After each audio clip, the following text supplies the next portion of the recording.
What's up, DJ fan? Welcome to another video on our channel. Welcome to another episode of Start to Spin. My name is Diego, also known as DJ Pretty Boy, alongside my boy Shay, also known as DJ Shay. And together we open this spot to talk about DJ related content such as product reviews, tips and tricks, just tell our stories and share it with you guys so we can share some knowledge. So if you're a new DJ or a seasoned DJ, this is the spot to be. And with that being said, let's roll this intro.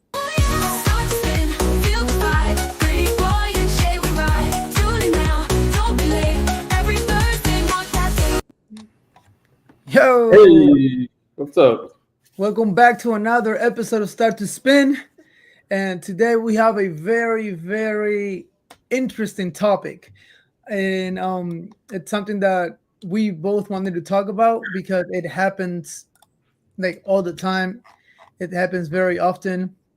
And yeah, I think everybody's probably dealt with this at some point. Yeah. So pretty much the topic today is, when is DJing like for free okay? Or, when is DJing for free a smart move? And we're just gonna talk about this here, and hopefully you guys can also put your comments in the comments if you have done any of this free gigs and stuff like that. And then we just unveil everything from here. So like the first thing that I wanted to bring up here, let me see, because I have it on my notes because there's a lot of stuff that I want to bring up. And all right, so first of all, Shay, have you ever DJ for free? Yes, but then there's more to the yes. I mean, I think when you start out, everybody, like at some point, like you're DJing for free, like whether it's a family party or like a community party or something, like you start off very casually DJing for free.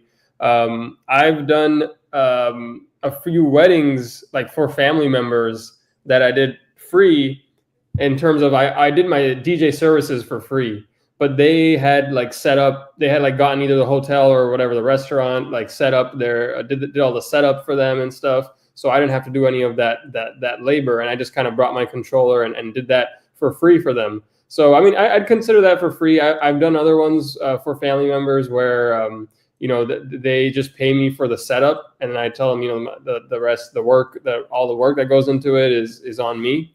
But in terms of like doing a gig for somebody who I don't know for free, I haven't done that yet. I've done like very discounted, but I haven't done like a gig for someone I don't know for free.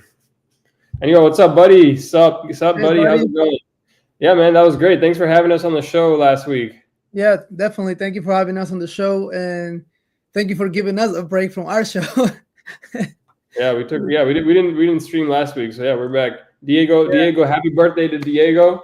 Thank you. Just turned 17 years old, almost an adult. Oh man, that's funny. All right, getting back to this. Hey, buddy, have you ever DJ for free? That's a question that's what we're talking about right now. Carden. That's funny. So if you have, put it on the comments, like, can you explain why or how did it happen? But I want to say that there is a misconception about DJing. So as we all know, like, to people, we are just persons that press buttons, pretty much, right? And they don't take in consideration, or at least they don't realize the skills and the effort that it's involved in the DJ, in the art of DJing. So also they think that DJing is a hobby, which for some people might be, but it's also a professional career. If you want it to be a professional career, and if that's the case, DJing for free, it's not gonna do it. Many don't understand the cost of DJ gear, software, music, and especially your time, because time is money. And labor that goes up into setting everything up, breaking everything down, like people don't think about all that. Yeah. So, and then the first thing, and you guys tell me if you have heard this before, this proposition. It'll be great exposure for you. I've gotten that So Buddy said yes, he has for his kid. I mean, I think that's a pretty good reason, pretty good reason to DJ for free for your child. I've gotten that, dude. I've had people reached out to me like rando, like I got an email like, oh, this will be great exposure. Everyone coming to our party has like thousands of followers, and they'll you'll get a lot of followers from this. But I'll just I for that kind of thing, I like pass on it, unless it's something that I know the organization or let's say like something like that's really legitimate. I'll think about it. I haven't had an opportunity like that, like I don't know, some big like fundraiser or something in the area or something. But for like a private party where someone's telling me like, oh, a lot of our friends are like influencers and they're like trying to say for exposure, like I don't think I'd ever do something like that. Yeah. So I've also been asked, and this comes from small clubs. They have reached out to me to DJ for exposure. Yeah. And honestly, like to me, and I've told this to them, like exposure does not pay my bills. No, I'm not doing it for exposure. Plus, I'm not a club DJ. I don't even go to clubs. I don't like clubbing. So it doesn't align with me. But again, I'm not gonna go and do a 2, 3, or 4 hour set for free. Like it doesn't. I think it has to align with, like you said align. Like I think exactly, it just has to align with what you value as a DJ. So like, let's say there's some cause that you're really, something that matters to you, or something like a cancer society or something that you really want to support. It's like, sure, instead of paying them a donation, you could offer your DJing services. But if that aligns with you personally, it's not like you're not doing that. You're like, oh, I'm going to get exposure from this, right? It's like this is something you want to do as a donation. That's kind of a different thing. But if a club, like okay, like how much exposure you're going to get at a club? Like when you go to a restaurant, you see a DJ, you're not going to be like, yeah, I'm going to hire this guy for my wedding, or it's not the same level of exposure. Now, if you're talking about the Super Bowl or something, like that's a different level of exposure, right? Talking about the Super Bowl, do you even know who the DJ was for that thing? I don't know. No, I know who the artist was. I don't know who the DJ was. Like literally nobody cares about that. But and especially with clubs and event organizers, they assume that DJs are willing to work for the experience. And also this if a DJ accepts an exposure gig, then they expect other ones to do as well. Yeah, and it doesn't work like that. How are you going to make that transition then from becoming like exposure, doing it for exposure, to now doing it for pay? Exactly. And with that, it comes into the next thing, which is the valuation of a DJ in some markets. You have so many people doing it for free or for like really, really dirt cheap, that when you come to a professional, it's like, wow, why are you charging so much if there's other persons doing it for like $25 an hour?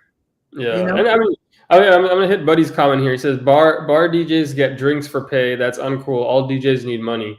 Yeah, I mean, I think it's like expecting the expectation that oh, you'll do it for drinks, and rather than for money is just wild, but it exists, like you said, it totally exists. And my thing is like, people say that, oh, like this guy does it for cheap. I have no problem when people say that, is just saying, yeah, then you should hire, like, feel free, like just definitely hire him, like that's the risk. That's the risk that they take, like if the level of professionalism. I like it when people pick me as a DJ because they like what I do, like either they've seen me on social media, they like talking to me, whatever it is. I like there to be some reason beyond just I'm the cheapest option, right? So it's like, if it's like, oh, this guy's doing it for cheaper, I'm like, oh, that's great. Yeah, that's great. You found that, And some venues and promoters also think that DJs should just be happy to play, to be able to have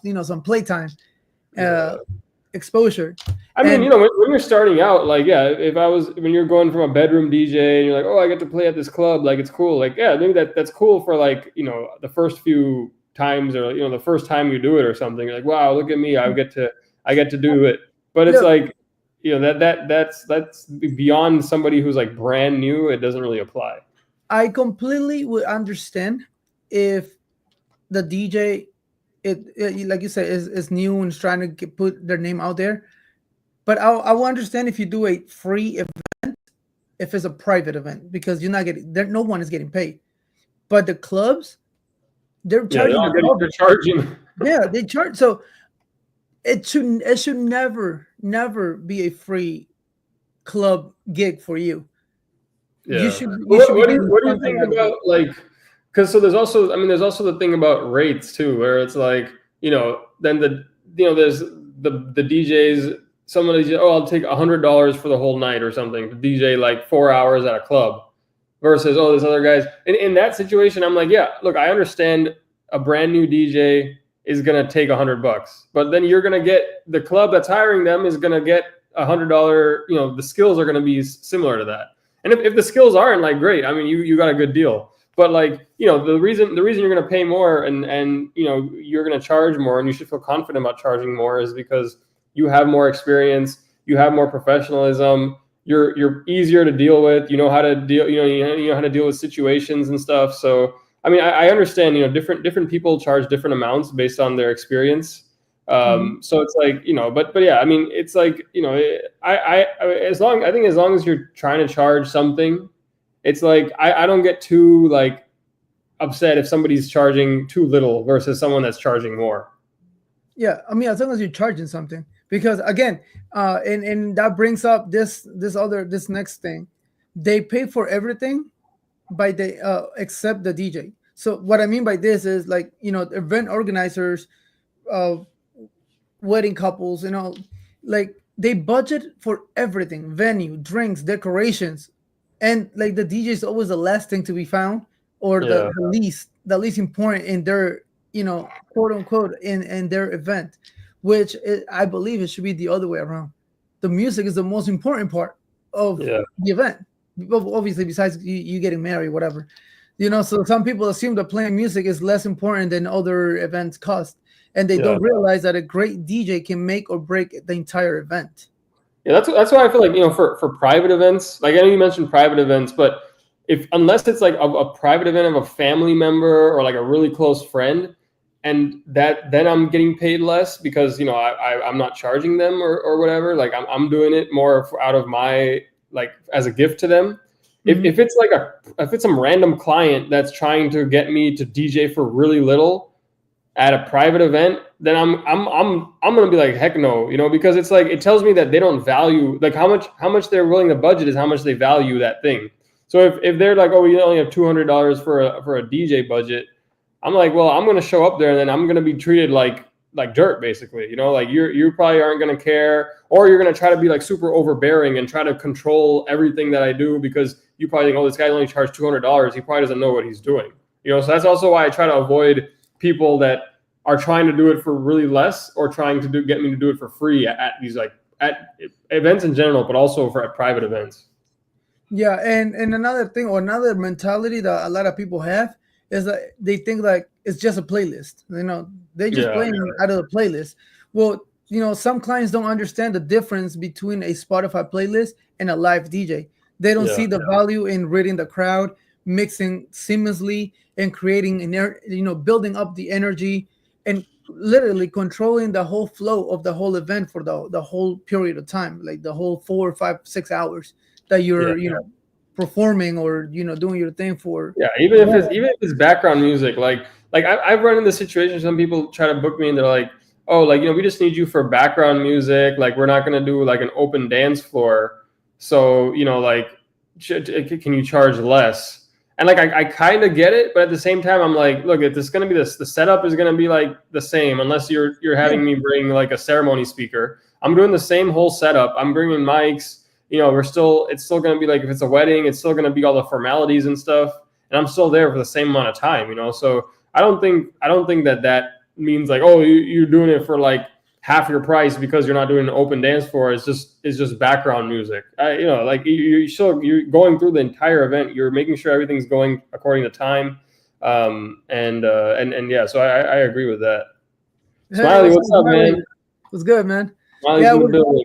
so Smiley, we're talking about DJing for free. Have you ever DJ for free? And if so, how did that go? Can you like share a story, or let us know how you handled it? But And Diego, have you DJed for free before? yeah, but I want to say yes, but I wasn't a DJ. Like I when I first talked about my story, the way I started is, we were a nonprofit organization. It was called Chantilly Youth Group, and we needed, we had a like the Christmas party type of thing, and we didn't have money for a DJ. So I offered to. Yeah. I had music downloaded, from YouTube. I used to use like BearShare, LimeWire, all of the stuff. So, and I literally downloaded a virtual DJ, and that's what I use. And then I hotwire regular speakers, like home speakers, to my laptop, to the computer that I had, and Yeah. that's what I did. Like, I don't consider that really DJing, because I wasn't really DJing. I was literally just a Spotify playlist, just playing one song, waiting until almost the end, and then playing the other one, because I didn't know how to mix or anything. Bro, I mean But that's how a lot of DJs on YouTube talk about DJing. So yeah, yeah, you were DJing, bro. yeah. So once I've learned, like, my first real event, my first DJ event, I got paid. So, like, the other ones, I don't consider DJing. So I guess, quote unquote, I've never DJ since I decided to be a DJ. I've never DJ for free. Yeah. Smiley says he's DJed a few times, mainly for his sister's quinceañeras and niece. Yeah, exactly, man. It's So, only okay, like hold up. I'm families not I I'm do. not I'm not counting family for free. I'm talking about we're talking about like other type of event. Obviously, for my sister's quince, I DJ for free. Obviously, because Okay, yeah. that was Okay. my So gift. family, That was my gift to her. And yeah. for my daughter's Sweet 16, I DJ'd that. I wanted to Yeah. DJ it. So for those things, yes, I did it. But besides that, any other event that I've done, it's always been paid. I've Yeah. never not DJ. Yeah, I think when it comes to close family, like your immediate family or like, people like that, it's like obviously you're gonna charge them, but the line starts to get blurry when you start getting to like extended family. Like you're like, this is my aunt, my aunt who was like Yeah. really part of my family, and then Uh, then the line gets a little blurry. Then you got to start charging something. for me, it's immediate family. I'll do it for free. But anything past my immediate family, you probably get a discount, but you're paying me, because Yeah. I'm still spending time. I'm Yeah. still using Yeah. my equipment. So you're paying me. Obviously, I probably won't charge the same as I would charge a regular client, but you're paying something. So Yeah, that's how I do it. And then I've even done it like for a cousin or something. I'll do, either I do the setup or you provide like a company that does the setup, and I'll come DJ, like do the DJing part for free. But the labor, the striking, the tear down, and the setup, I that stuff I have to charge for. Yeah, well, dude, yo, we buddy, all started like this, man. not even. I used my dad had this, like the old school like radios with two speakers, the RCA cables or whatever. Yeah, So what we did is we hot wired those RCA cable, like that the speakers, to a 3.5 millimeter cable, and then we just literally like peel it, hot wire it, and then plug it into the computer so we can get the sound out of the speaker. So that it was very ghetto, but we got the point. Everybody enjoyed it. They liked the music, and like after that, I was like, oh wow, like I might be able to do this. So, and then once I was given the option and the opportunity to DJ, like officially, I got paid for it, and it was like my first event ever. And the lady that allowed me to do this, she knew it was my first time. I've never done it. I was very honest with her. I told her, hey, I've never DJed before. I don't have equipment, and like I'll go, but I'll do what I can. And she was like, no, yeah, that's fine. I still want to pay you though. And I was like, I'm not gonna say no. I was like, all right. So yeah, so like that. Yeah, But no, exactly, man. No, And then another. Oh, go ahead. Read the. let me read Smiley's here. He said for his job, we had an event during the day, but we got a few bookings from that event. We took photo booth and 360 booth that day as well. The employer was happy with how we turned it out for. It opened up more doors to more corporate events through my employer just from that one. Yeah, so this one I would say because it's your employer, so you're kind of like it sounds like this one you're saying because you did it for free. But when it's your boss or at your job too, it's kind of like you're getting extra brownie points with your boss too by doing it. So now it's like okay, you got the exposure, but then you're also it's how you're getting paid. I don't know if you could bill for that. Like, this counts as a work time or something. I don't know. But I've done that before too. I remember a while back, like just for like we had like a holiday party for my job, and then we did it. So before we jump into when it's okay to DJ for free, let me just say that another thing that it doesn't help when you you lowball yourself or you do events for free is the lack of business knowledge on both sides, because some DJs don't present themselves as professionals. Like it's their hobby, so they don't present themselves as professionals, so they're not taking it seriously. And any type of amount, and even free, it's like to them it's just fine. DJs who really who don't set rates up front or negotiate properly, they end up like lowballing themselves, and clients will assume later on that pay that you playing for free, it's like kind of or playing for free or cheaper, like way cheaper. It's like an industry standard, and it's not. So that is just it's just crazy. I think Buddy's saying that basically what you're saying is don't DJ for free. Your time is money. You have to pay for gear, music, insurance, etc. Yep. Yeah. So totally. Yeah. And then Buddy's hold on. Let me just read this. Buddy's saying, "Hey Smiley, will they give you free stuff?" He says, "Shoot, thinking about it, not free because he's getting paid." Hell yeah, dude. That's good. You're getting paid. You're getting paid your work rate to DJ. That's awesome. But yeah, you're not charging that plus your DJ rate. Right. I could understand that, right? I could understand that. Yeah. So in this case, you're getting paid to doing what you love. So that's fun. That's good. You know what I'm saying? Like that's amazing. Yeah. That's right. I think it's a bit different. Now, if a corporate job called you and asked you to do a DJ gig for free for their company for exposure, like hell no. Like what the hell? What kind of exposure are you gonna get from a corporate event? Like no. That's totally different. And then I mean, like when you're talking about exposure, right? Like I don't know the situation, but you always see DJs DJing at these conferences at NAMM and whatever the other conferences are. There's always DJs DJing there. I mean, are they? I don't know if anyone in the comments knows. Are they DJing for free? Because that seems more like an exposure thing. I don't know if they're getting paid for that. It's just like exposure to all the DJs at the conference.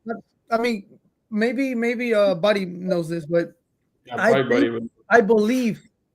Correct me if I'm wrong, Buddy, but they don't get paid for performing. However, they pay for your hotel and whatever they give you or like the admission to the conference. Yeah, all of that is free, but like the actual DJ, I don't think they get paid for it. That makes sense. Yeah, I think you have another thing or another trap that you get hang on is you'll get paid next time. Because they're like, oh, do this gig for free and we'll pay you for the next one. So and spoiler, that next one never comes. So promoters use it. They use this a lot, and they use this tactic to get free entertainment over and over and over again. And you'll get paid next time, and then crickets after that. They never call you again or whatever, just to get something for free. You feel me? Yeah, Buddy said I work in the corporate world. They have money. Yeah, I mean, dude, if it's a corporate, like I've never gotten that from a corporate job, but it definitely shouldn't be. There should never be anything happening for free in a corporate gig. And then I work for the county. I have like 5 months of PTO. Yeah, that's awesome, dude. Sounds like your boss is chill too. But so now, when is it smart to DJ for free? Like if you want to use it for like networking with like industry insiders. Yeah, so yeah, that's where I wouldn't say I DJed for free, but I've sometimes in the past I've offered to be an assistant. Like, hey, I'll come out and help you at your gig. I'll help you set up and tear down. Like, if there was somebody that whose DJing style or somebody who I liked in the industry and I wanted to like work with them to like see how their gigs are, to learn from them, to talk to them, just to like, get to know them. So I've done that in the past. I'm like, yo, are you like, I saw you have a gig, people post their gigs. I'll be like, yo, I'm nearby. I'd love to come help you out. And, just hang That's out a with roadie though. You're not really DJing. yeah, but I'm doing it for free too. I'm doing it for free. So I mean, in that sense, it's like I'm still spending my time. I'm doing my labor and stuff for free, but it's to network with them basically. Yeah, I mean, I would do that for free too. Like just go to another DJ's event and like help him out, whatever. Yeah, I'll do it for free too. But like yourself taking the event for free, that's not it's not right. Again, I only do that in situations where it's family, like close family, or it's like there's an organization or something that I'm passionate about myself, and I want to contribute to them, and give my services like almost as a donation. Like it's not technically you can't like deduct it off your taxes, but it's more like a charity kind of a feeling for it for me. That's really the only situations. I don't know. What do you have any others? No, but let me pop this question for you. Do you feel like if you would open, like they tell you to gonna DJ for free, but you're gonna open up for like a big DJ, do you feel like that will bring like credibility or build credibility to you or for you? Like for example, you're gonna open for I don't know, Marshmallow. Would you do it for free? I would do that. I would do that. I would do that. I would do that. I would do that because I'm like, it depends. It depends who it is. That's what it depends what the situation is. Because I'm like, even if I get to, if I'm performing on the, like, let's say it's like a Marshmallow concert, if it's that big of a DJ, and I say I get to perform on that stage, I would do it just to be able to perform on that stage, just to get that experience. Because that's a totally different experience. How about a singer? Not a DJ, but let's say you're gonna open. If I like the singer, I think for these kind of things, it just depends, right? It's like if I like the singer or I like that genre or something, I'm like, that'd be fun to like to be backstage with them and be part of the production. But if it's just some random singer, like they're like, hey, this singer is coming to town, we're looking for a complimentary, like a free DJ for exposure, then I'd be like, hell no. Like if it's someone that I actually like, I relate with, that I want to be around, then I would do it. But not just like that you don't see them.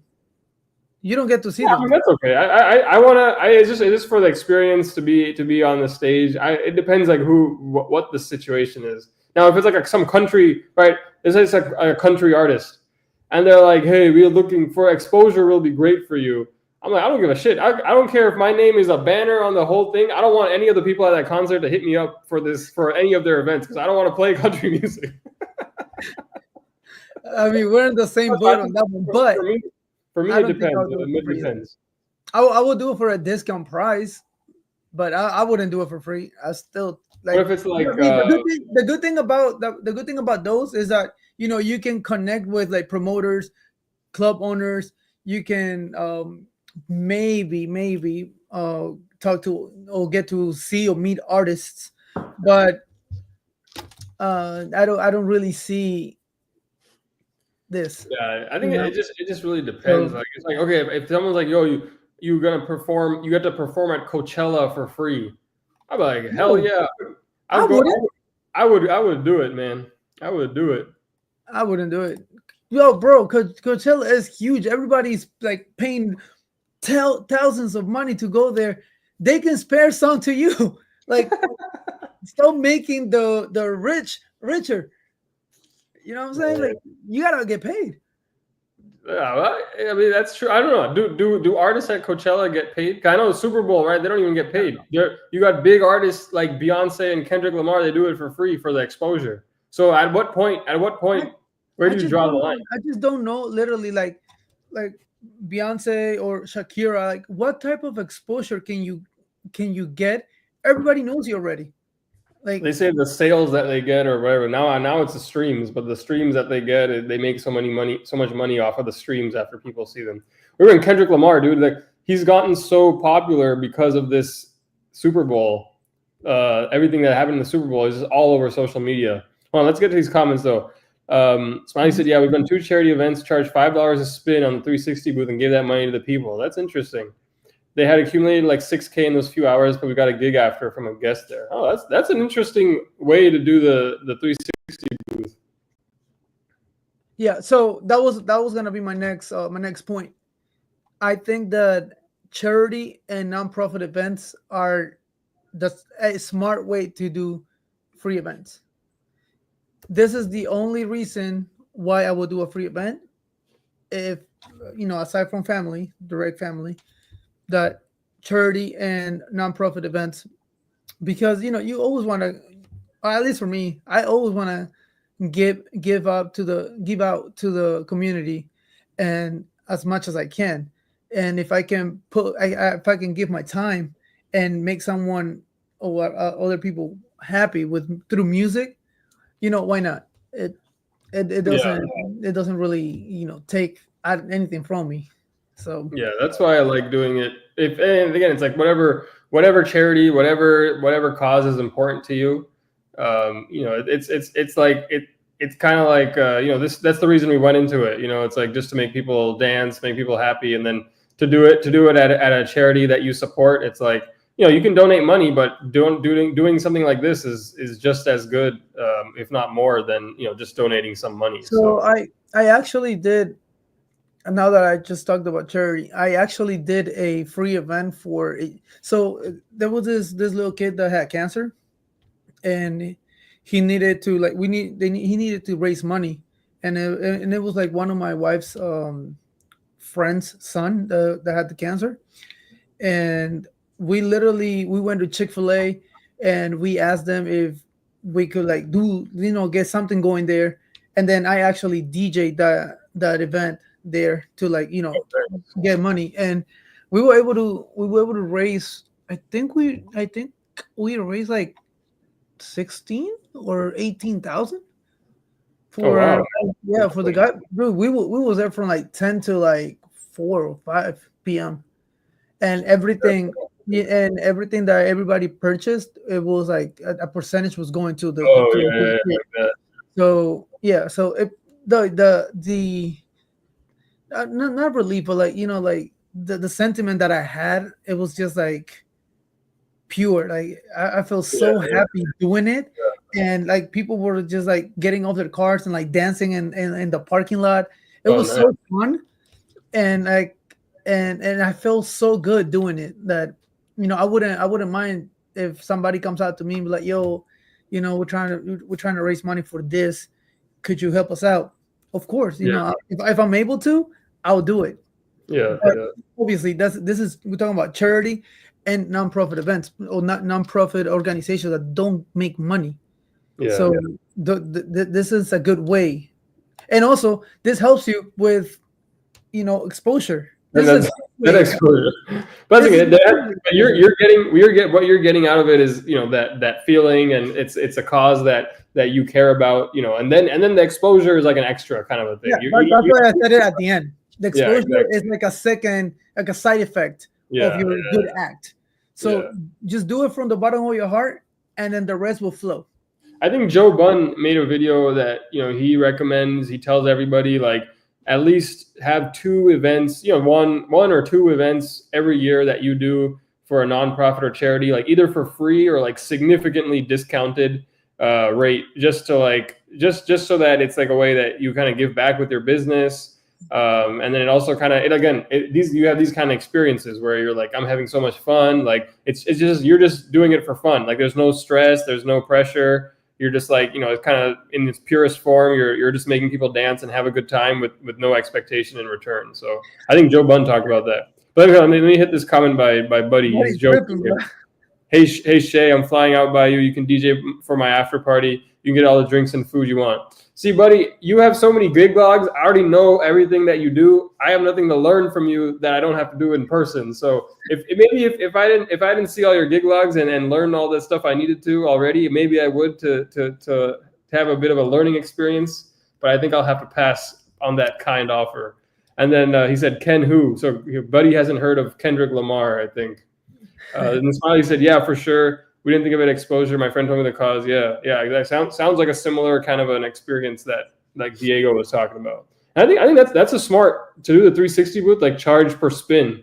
Like usually, obviously, when someone books 360, you're doing it for free. But that's a good way. Or maybe you, if you're DJing a charity event, you put like a tip jar or like a charity jar, and people if they request a song, they can put money in there, and then you play their song, and whatever you get then goes to charity or so. It goes added to the charity. That's what we could do if we don't have that's actually a good one. I like that. I like that idea.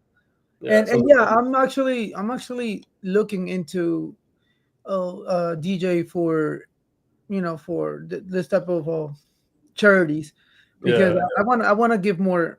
I want to give back from I want to say I'm blessed with everything I have and everything I've earned throughout these years, that I feel like I'm at a point that I can give back.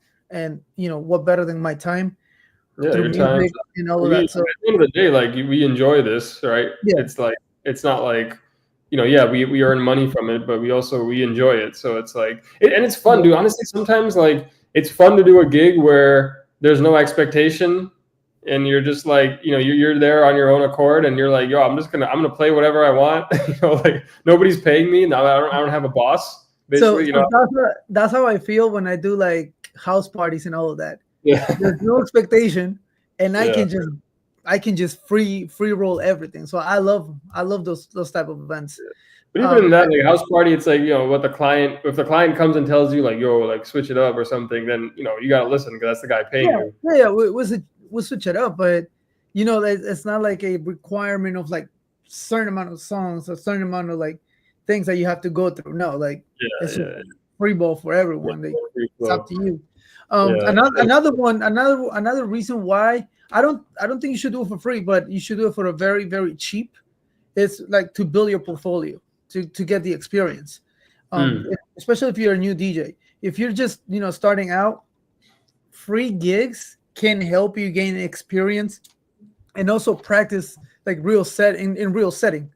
However, I would prefer you charging, I don't know, like $25 an hour probably, just for a house party, right? For a house party. I'm talking about house parties because that's how everybody starts. Like besides Shay, everybody else starts on house parties. They don't be doing weddings as the first event. So that was free. Like I DJed for free, but they did the setup. So so free wedding. So that and use these events to get content for social media, promotional materials.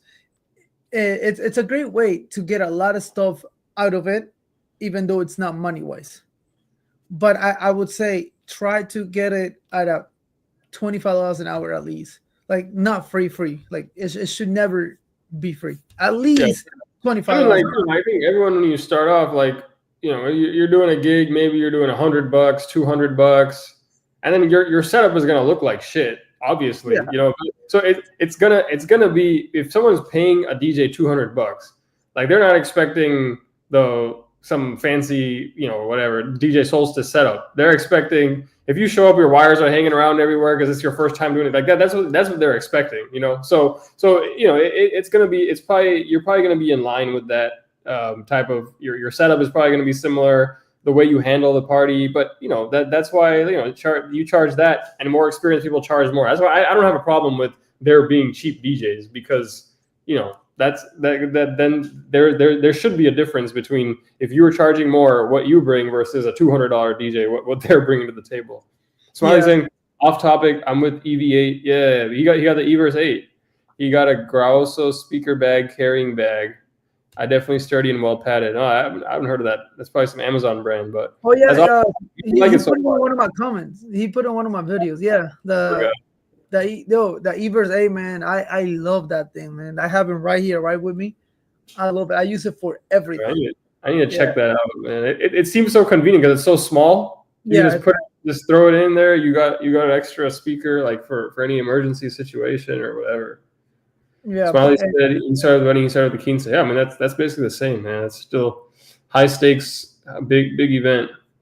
Yeah. Buddy says, did you guys see the ad for a wedding? They wanted a DJ for a wedding for $50. What the hell? I have never heard of that.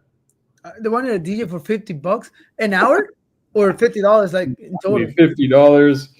$50 total.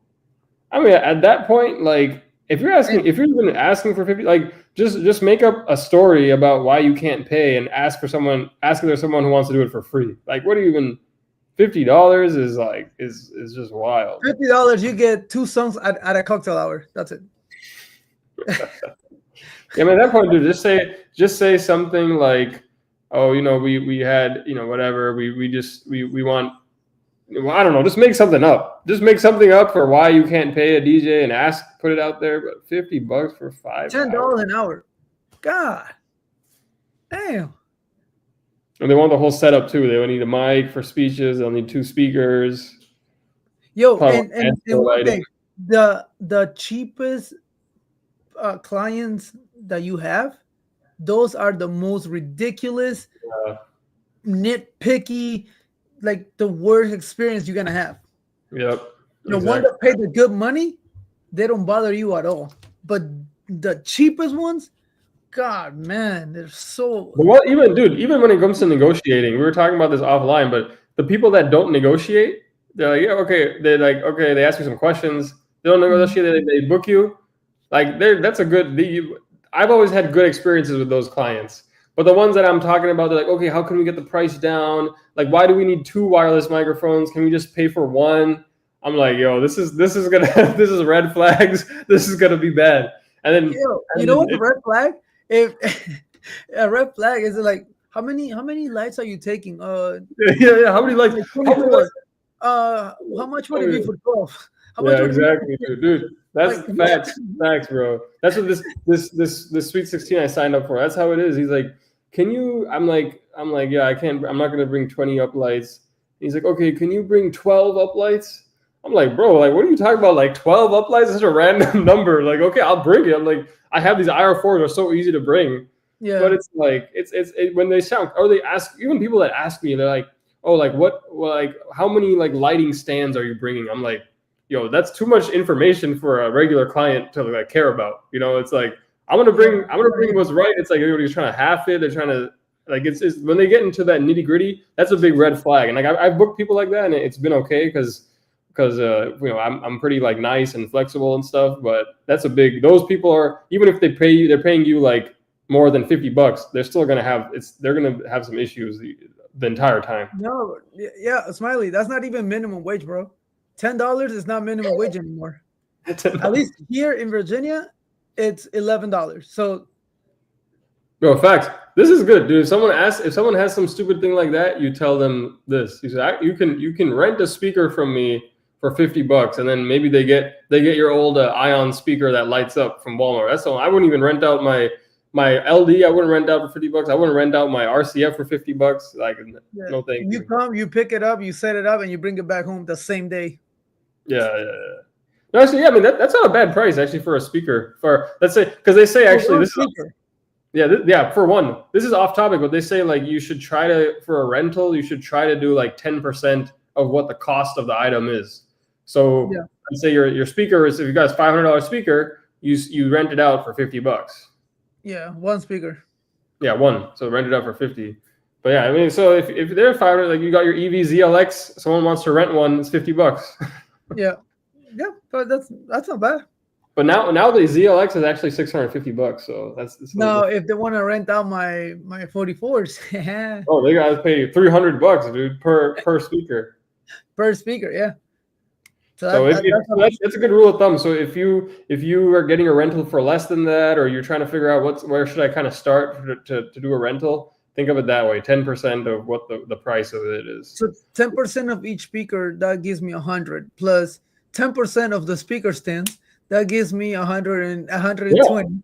Yeah. But dude, that's why people will say, like, literally, if you use that, and then you're doing a gig for $200. It's like for them to rent your equipment. They could rent your equipment for it would be more expensive to rent your equipment than it is for you to come set it up, DJ a whole gig for them. If they try to rent 2 tops, a mixer, a mics, a DJ controller, a laptop, it's gonna be like $500. All of that at 10%, and we're talking about like cheap equipment. You're looking at probably like $350. Yeah, just for the rental. Yeah, just for the rental. Yeah. Smiley says, "Shoot, out here, whoa, that's crazy." Still $725. Damn. It makes sense. It makes sense why Rick Webb's out there. The minimum wage $725. That's minimum wage state wise, like each state. But the minimum wage in the whole country, it's now, I think it was 11. I think New York is like 15. Like McDonald's workers get 15. Yeah. New York and California is like 15, 16, 17. It's crazy. Yeah, so that's crazy.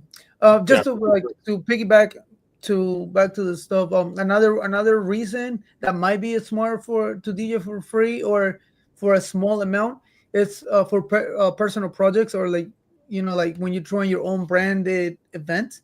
If you're doing your own thing and you're inviting people to come in, like I guess you can charge a cover or whatever, but it gives you the genuine that something is going on, like you're something good is coming out of that. So that's another reason why. But I still think like maybe like a $5 cover or something. Yeah, like you charge the people to enter. Yeah. Smiley says, when we work with performers, we charge each performer $50 to $100 to plug to our equipment. Oh, that's interesting.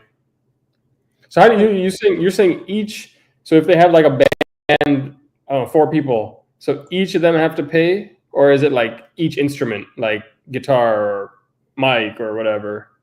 Because I don't allow anyone to plug into my, unless it's a videographer. I don't allow anyone. Bands, they will fuck up your stuff. Oh, really? I haven't worked with like a band like that. They don't care. Their point is to be so freaking loud that they'll redline. They'll redline all of their stuff.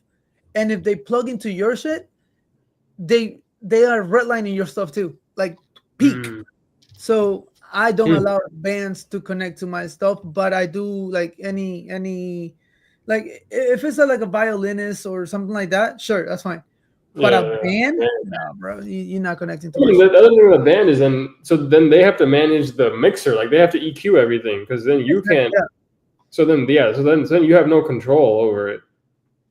Exactly. So, but I mean, all you can do is like EQ your own little thing. But if you put it down on your end, they'll bring it up. So it sucks, bro. Like that's crazy. Don't allow bands to plug to your shit. Let them do their own. Let them break your speakers. Sounds. I never worked with a band like that, so I don't know. But Buddy says we charge a $500 fee for sound. Oh, that's interesting. So like, you mean if you're at a wedding and then there's like a band or like a performer that wants to plug in, or you mean just like you would just go set up the sound for a performer? Probably a wedding, because I think Buddy mainly does weddings. So I'm assuming he means like at a wedding, if there's some live performer or something, then it's $500. I think that makes sense. I think that's pretty reasonable for a wedding. $500, Buddy. Can you like? I'm confused. So you charge $500. Let's say a violinist, it's playing dinner music, and it wants to plug into your stuff. A violinist, you charge the violinist, or you charge the person, like the wedding couple, $100. I think that for a wedding, and especially probably the high end weddings like Buddy does, I think that makes sense, because if you're hiring a violinist, then you have a budget. Like your budget is, you're probably doing a higher end wedding, and then you're doing all the setup. The violinist just shows up and plugs in. Like there has to be something in it for you. So I've never thought about that, but that's a good. Yeah, Buddy, if you want to clarify that, if you mean for that kind of a scenario, like a violinist doing dinner, if that would count for that. So Smiley says, so like the time of Mr. Cumbia, they had 3 performers charged each $100, so they only plugged in their cell phones and mics. Oh, nice. Oh, but okay, that's fine. I totally understand, and I'm with that. I'm with that. That's good. But you're only connecting microphones, and like phones. That's simple. I'm talking about a band that comes with their whole like, sound system, and they still want to connect to your crap. Yeah, Smiley said not bands. He said not bands. Yeah, But look, I mean that's 3 performers. That's $300 right there for cell phones and mics. So Buddy's at 500 for like a wedding. You know, whoever's hiring them, has to pay. Because yeah, I mean, what are they gonna do? Like if the couple wanted to hire a violinist and then they're like, okay, well now we need a sound system for it. Like they're using your stuff. You're not performing at that time. Like, it's almost like they're renting your equipment. So it's almost like you're charging them for the rental for that time period. Yeah. So I have had this happen to me a couple of times where a violinist actually did dinner. And I mean, I didn't charge anything. It was just a simple plug and play. And I was able to manage the EQ and everything. And it's really hard for a violinist to actually redline. So, because it's dinner music. So it's like, like my equipment was safe because I was controlling the sound. But yeah, like I see like for a singer, like Smiley saying like, Mr. Cumbia, whatever, to charge them money for, to plug into stuff. Yeah. And that's fine. But me, I don't know. I don't know. Just $500. I think maybe then that's what I got. It put like, I think it depends, right? On the weddings, if clients are hiring like harps and harps and violins and stuff, like they're gonna have they have to budget for it. So it's like, okay, $500. A band, how deep down the rabbit hole they want to go down. Okay, now, Buddy or Smiley, I don't know how you guys do it, but let's say that you guys get to the wedding. This was never said, and then as a surprise, someone comes and like a violinist wants to come and play dinner. Like right there, do you go up to the client and be like, oh, they want to play, so you have to pay $500, or do you just tell them no to the violinist because it's a surprise? Yeah, I would have a hard time. How would you do that? I'm not good at if stuff happens. Honestly, like that's probably a cheat code with me. If something happens the day of, like I'm just gonna roll with it. Like I'm not gonna make a whole scene and be like, oh, you have to pay me to do this. Like on the day of. If you come up and you're like paying something, I'm just gonna roll with it. If Buddy's charging $500, I'm rolling with it. I'm getting those $500. That's what Buddy said. He's to stand on business. He said yes, they would have to pay $500.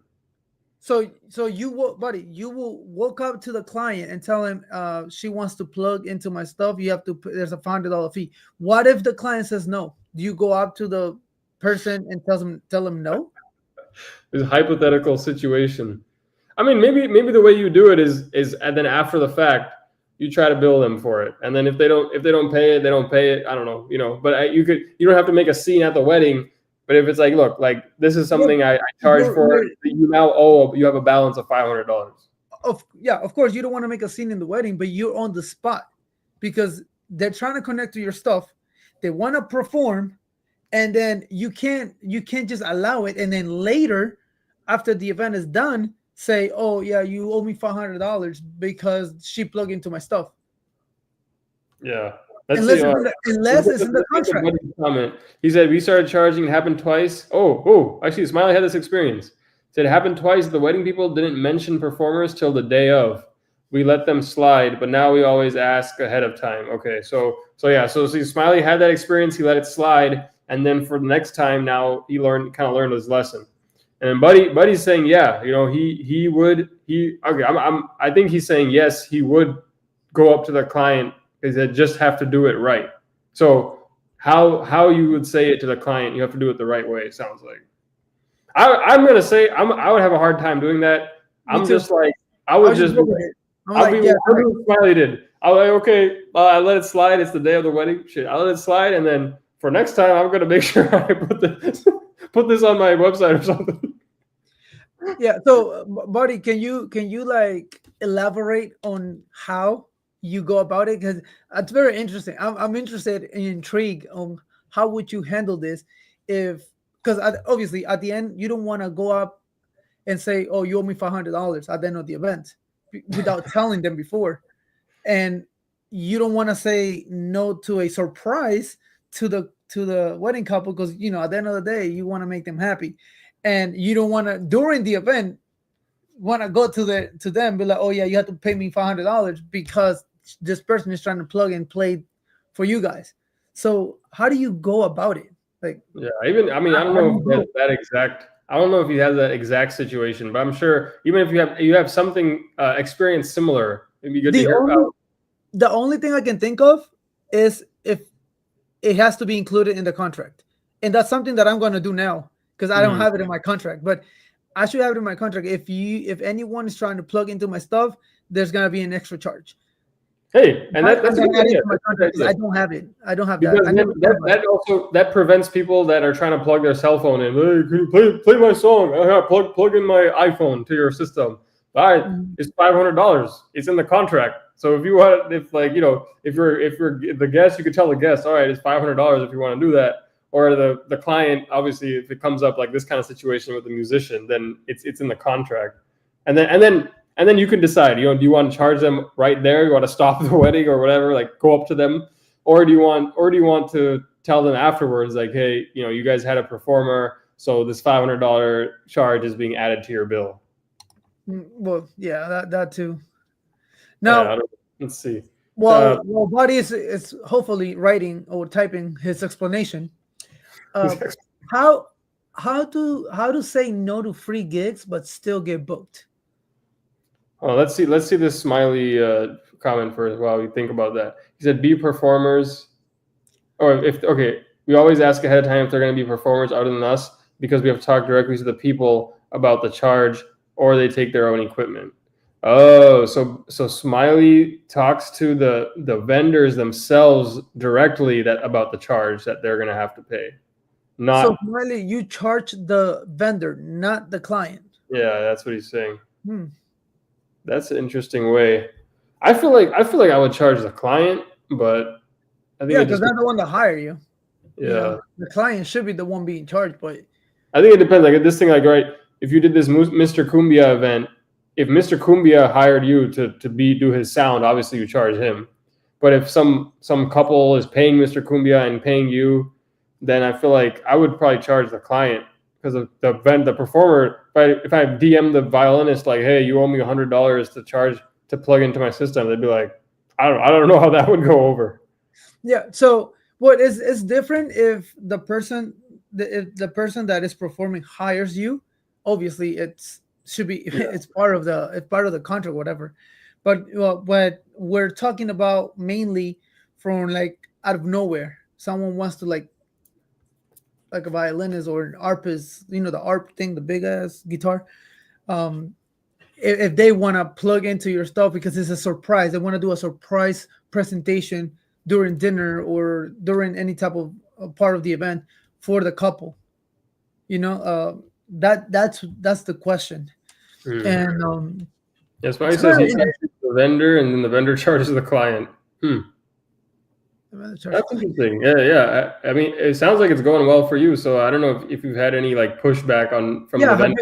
Have you had any pushbacks on this? Because you charging the vendor pays it because they have to. If they don't have their own equipment, they have to pay you. So the music gets projected, and then they're charging the clients extra without them knowing. And then now the client will come up to you like, hey, why are you charging more if already, have you had any issues with that? Yeah, because it's not in your contract. It's not in my contract either. And after the show, I'm going into my contract. I'm gonna add that shit because I don't have it in my contract. I think that's the take-home message. Add something in the contract about additional. I don't know. We can ask ChatGPT what's the best clause. How to word it. Yeah, how to word it. Yeah. See, this is mainly why we do this show, because talking to you guys, talking like Shay, me just spitting things out of our heads, Buddy, Smiley, Jason, everyone. Like out of one show, you get something. As long as we get something out of one show, like it was so Oh, just 1 hour was so worth it. And I feel like we got something. So that's amazing. I love that's a doing the show. homework assignment to everyone to add to their contract. Yeah, add to their add to your add to your contract. Anyone that wants to plug in, upcharge. Oh, Jimmy's here. What's Jimmy, up? what's up, Jimmy? Good to So see you. yeah, hey Jimmy, have you done any free events? Well, he And has two questions now. We have the free event, and then we have do you have a charge for performers or people that want to plug into your system, like a violinist or like a band or like a harpist or any kind of performer at the wedding or ceremony?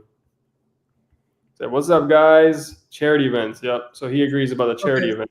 yeah, okay. That's So definitely one we talked about. And Smiley said we've had a few vendors get upset. We say it's business. No issues with clients yet about it. We do mention the client though, and they figure out how they want it, as long as we get paid for it though. Yeah, I don't know. It sounds okay. So vendors have gotten upset about it. Yeah, I don't know. I would probably just put it in the contract that the client signs. That feel the most straightforward way is put in your contract.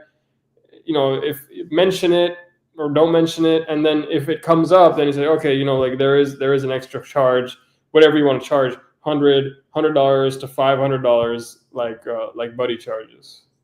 I guess it also depends on like the equipment that you wants to plug into your stuff. The price I think this is Jimmy. This is kind of how I kind of approach it. If it's a wedding, it would be negotiated beforehand, and the price for the event would include them plugging in. So yeah, I mean, ideally, you've had this conversation before you agree on the price. But a lot of times, either the couple doesn't think about it or they decide to add it in later. Now we've added in a violinist, and then it just ends up, for me, it ends up being okay. I'm okay. I say okay. I'm gonna do it because once it's after the fact, I'm not. It's probably because I'm not great. I'm not a great like businessman kind of a thing, but. It's like if they tell me after, I'm like, okay. If someone calls about the event, I have to plug this in. I have to plug my violin into your mixer. I'm just gonna be like, all right, just go for it. Yeah. So Jimmy, and this because we just proposed it in this scenario. If if you're doing a wedding and it was never mentioned that anybody's gonna plug into your stuff, but an uncle or someone just goes up to you and like, hey, I want to surprise them with a song that I play on my violin. Can I plug into your equipment? What do you do? Because it was never mentioned, it was never talked. If it's not, let's just say it's not in your contract because none of us have it in our contracts, extra plugins. What would you do? There's a buddy said this is why I started at 500. We're doing something like the sound couple. We are going way up in price. I'm not familiar with the sound couple, but it sounds like probably some singers. Oh yeah, I know. I've heard of them. I know who they are, but no. So Jimmy says I wouldn't charge for it. Is it costing time or money? Yeah, I mean, that's the thing. That's why in the moment I would have a hard time, like, because I mean, but also I'm kind of like business wise, I'm like, all right, once on the day of, like, you could tell me anything, I'm just gonna make it happen. Yeah. Kind of, but yeah, so it sounds like there's different ways. But I think either way, it's a good idea to put it in your contracts ahead of time. At least if somebody's thought about it, you could get the money, you could get paid for it as something, $100, $500, and then you can decide. You can choose for yourself what you want to do on the day of. If someone comes up to you and tells you there's a violinist, do you want to stand on business? Do you want to pause everything and talk to the couple, or are you just going to let it slide and just hope for a 5-star review after that? Then look, at the end of the day, if you like you and me, we will just the day off, we'll just go with it. It shows reliability. You're reliable, so yeah. Hopefully a 5-star review comes out of that. But like other people like Buddy that do charge for this stuff. Yeah, it's just interesting on how would you go about it. A wedding we did last month, they had a trio. They had 3 people, keyboard and performer. They got charged. Plus my sound switch microphone created a live show for them as well. Yeah, really, we got both perspectives in here. I think it's good.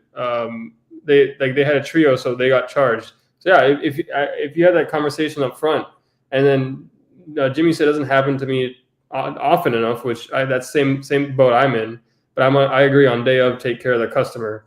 And Buddy on the flip side is he has had that happen before, and it's a charge for him. Time is money. Yeah, so I don't know. Yeah, how do you do it? Please, we'll have to hear. We'll have to hear exactly how. But now, unfortunately, we're running out of time for today, so we might not. Buddy might not have enough time to type the entire paragraph out. How he exactly approached that situation. We're gonna bring Buddy in here to talk about this. All right, let's do it. Yeah. There we go, Buddy. If you're free. Buddy, let me know. Let me know if you're free. We can get some education on how to how to set your boundaries. We can call it setting boundaries with your clients, right? And then how to enforce those. Jimmy says your customers don't care about your policies and procedures, so charging them last minute for something that may help make their wedding even better. Yeah, I always have a problem on the day of. I'm like, if they're doing something out of the ordinary, it is, right? Yeah, it's what it is. It just comes with the territory. Good to see you guys. Keep up the great work. Yeah, no, I think this is the bigger topic here is setting boundaries, right? And then enforcing those boundaries. And as a professional, that's something that you have to do. Otherwise people are going to walk all over you. And then you kind of have to decide for yourself, where do you want to draw those boundaries. So it sounds like Buddy has stronger boundaries, and he can enforce them too. So yeah, maybe that's what we can call our show next time, is setting boundaries as a DJ, and then we can see maybe if Buddy hops on, we can get an explanation. Oh, Buddy's smooth like butter, bro. His butter. Buddy's cold with it. Yeah, I mean that's the thing. I think when you've been doing it for a long time too, it's like you probably dealt with all these situations where you got to tell these clients just put your foot down sometimes. So that's the situation.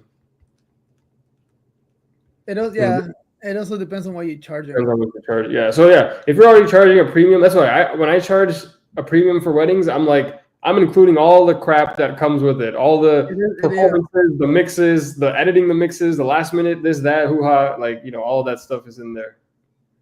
But he says, I'm good. He's good. Is he good at setting boundaries, or he's good? He doesn't want to elaborate. We're charging $2,000 or $3,000 per event, so it wouldn't matter.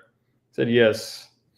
All right, we'll see. And maybe next time. I think Buddy means he's good as he's like he has a time maybe next week. He's not the